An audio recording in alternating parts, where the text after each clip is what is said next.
پیش در خدمت شما عزیزانم باشم و همچنان و همواره منتظر دریافت نظرات و پیشنهاداتون هستم. امیدوارم که انشالله خداوند این توفیق رو به من بده که بتونم قدمی در مسیر همراهی و رضایتمندی شما عزیزان و سرورانم بردارم. یه نکته رو، یه داستانی رو بخواستم خدمتون بگم. سالها پیش، 10 سال پیش، بعد از جنگ دوم جهانی که آلمان به 2 قسمت شرقی و غربی تقسیم شده بود،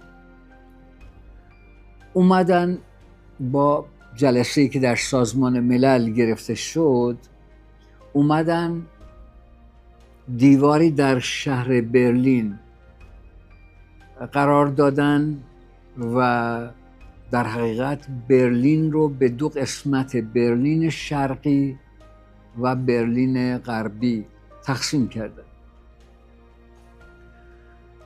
بعد از مدت‌ها به دلیل چالش‌های متعدد سیاسی که پیش آمده بود، یک روز یه عده از برلین شرقی میان یه کامیونی رو از زباله، از مواد گندیده، از آشغال، اینو از بالای دیوار خالی میکنن به سمت برلین غربی.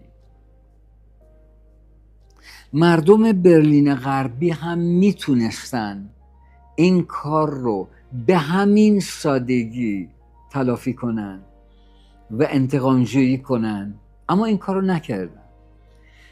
اینها اومدن به جای اون یک کامیون بسیار بزرگ از بسته های نان